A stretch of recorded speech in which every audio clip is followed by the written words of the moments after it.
السلام علیکم پیارے بچوں، بسم اللہ الرحمن الرحیم۔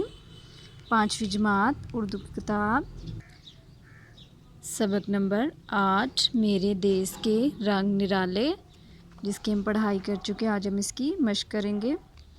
سب سے پہلے ہم الفاظ معنی کریں گے۔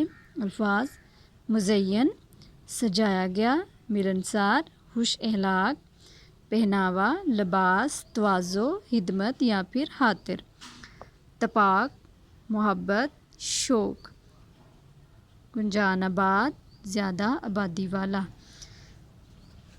سوال نمبر 1 ہے، رقبے کے لحاظ سے پاکستان کا سب سے بڑا صوبہ کون سا ہے؟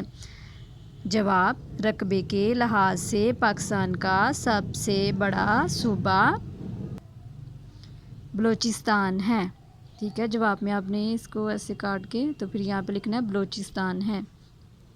سوال نمبر 2 ہے، اجرک کس صوبے کا خاص کپڑا ہے؟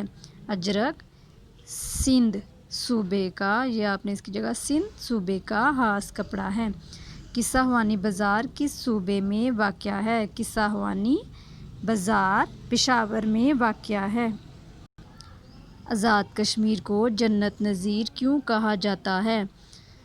آزاد کشمیر کو حسین قدرتی مناظر کی وجہ سے جنت نظیر کہا جاتا ہے۔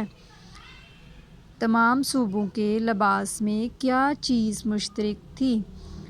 تمام صوبوں کے لباس میں قمیص شلوار مشترک تھی۔ ٹھیک ہے، آگے درست جواب منتخب کر کے خالی جگہ پر کریں۔ کوئٹہ کو ڈیش کی وادی کہا جاتا ہے؟ پھولوں یا پھر پھلوں۔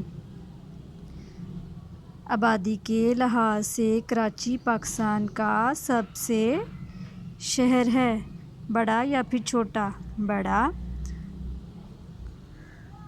رنگ برنگے کپڑوں کے ٹکڑوں کو جوڑ کر بنایا جانے والا کپڑا کہلاتا ہے؟ سوسی یا پھر علی سوسی۔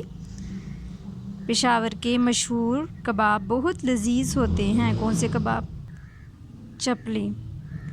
آگے ہے، سرسوں کا ساگ اور مکئی کی روٹی صوبہ کے روایتی کھانے ہیں، کس صوبے کے؟ پنجاب یا پھر سندھ؟ پنجاب۔ ٹھیک ہے،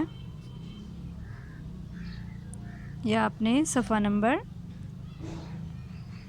48 ٹھیک ہے پورا آپ نے اس کو یاد کرنا۔